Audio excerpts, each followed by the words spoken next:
In the middle 1800s, the stagecoach was the fastest means of transportation on the western frontier. The coaches carried mail, gold, and passengers, linking the eastern and western states of our growing nation.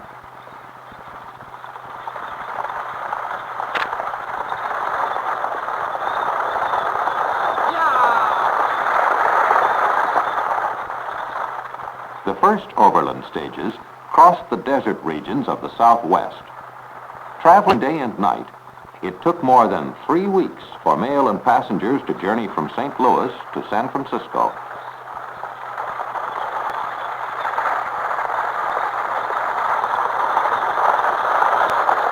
At the time of the Civil War, a shorter route was established. Coaches crossed this central route in less than 20 days. Out over the prairie from St. Joseph, Missouri, relays of coaches traveled westward. They rumbled through the Rocky Mountains and out across the great American desert.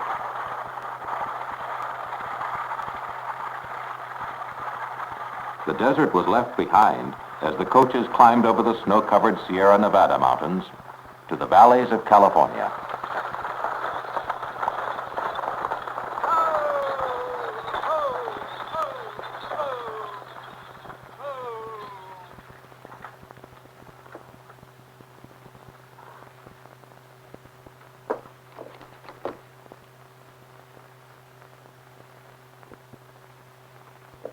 Stagecoach passengers purchased tickets for the overland journey at the local stage depot. It cost about $200 to travel between California and St. Joseph, Missouri. Each passenger was allowed to carry 25 pounds of luggage at no extra charge. The baggage was carried at the rear of the stagecoach in a leather-covered compartment called the boot.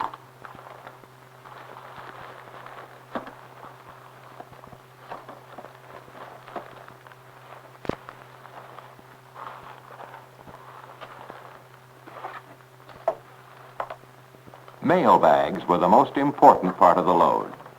The overland stages were supported by government contracts to carry mail across the frontier.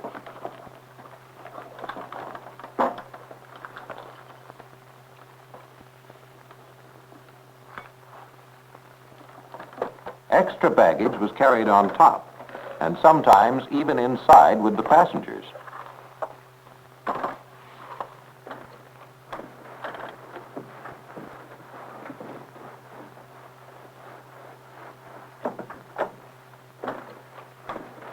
As many as 9 people could be crowded into the coach, and there was always room for more on top with the driver.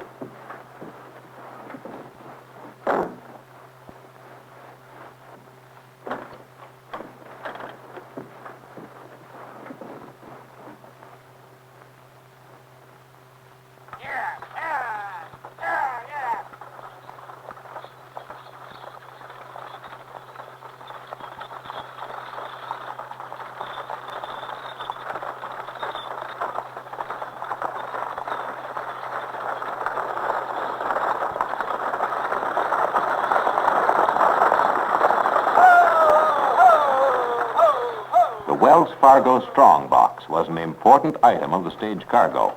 Gold and other valuables were locked in the familiar green box that was carried under the driver's seat.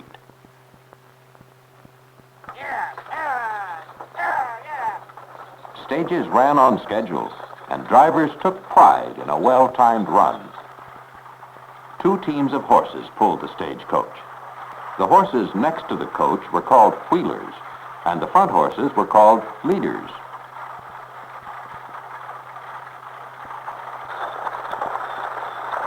The horses were driven as fast as the road conditions would allow. To lessen the strain on the horses, the heavy coach body was hung on leather straps called thorough braces. The thorough braces allowed the coach body to swing forward and back with each bump in the road.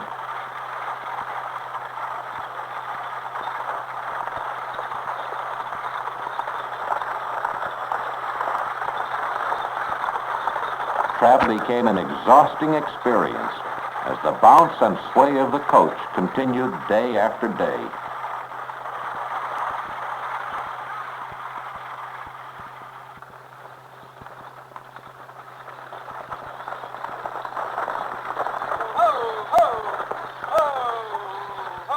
the horses were changed every 10 to 20 miles at way stations. The tired horses were quickly unhitched and led away. Fine horses were the pride of every stage line and received the best of care.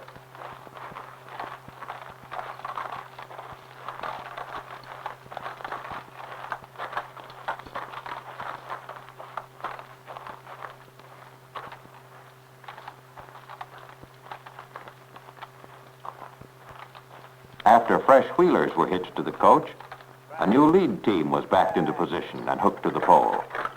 Oh, steady there, boy. Steady. Steady, Pepper. Harness was adjusted, reins handed to the driver, and within minutes, the coach was on its way. Yeah!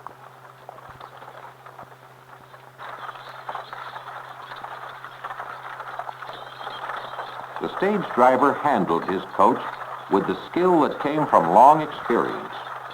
On downhill stretches, he used the brake to hold back the heavy coach.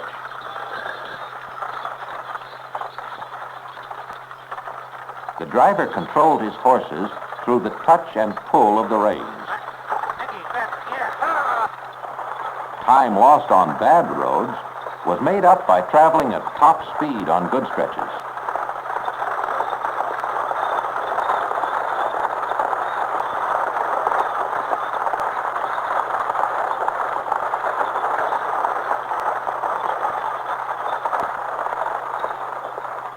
With a skilled driver handling the reins, the coach averaged about 5 miles an hour on its overland journey.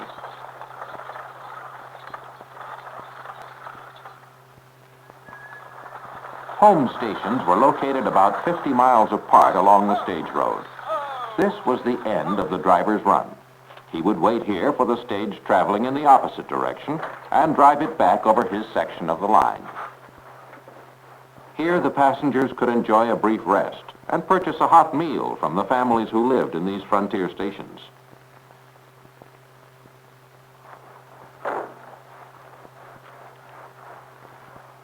While the weary travelers were eating, fresh teams were harnessed by the station keepers and hitched to the coach.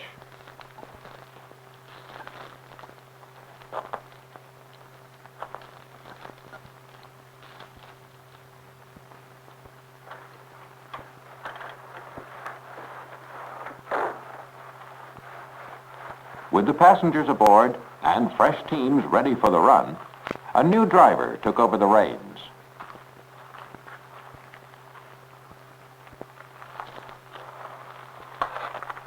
Ah! Get up, Bosco! Hey!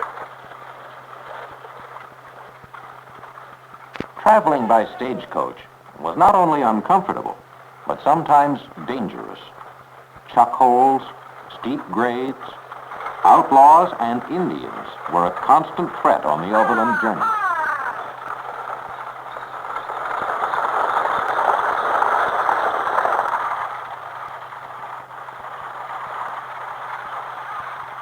The safety of the passengers depended upon the skill and daring of the driver.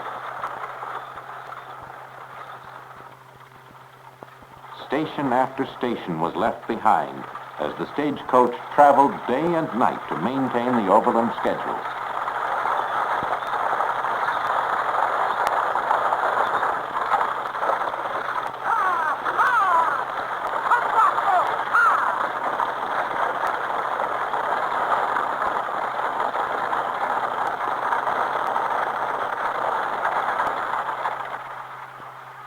For more than 10 years, the stagecoach was the fastest and safest way to cross the western frontier. In the spring of 1869, the Iron Horse opened a new era of transportation between east and west.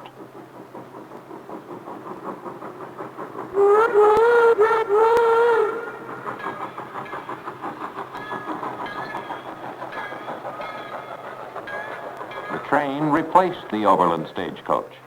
But local stage lines continued to link frontier communities for many years. The stagecoach played an important part in the growth and development of our nation.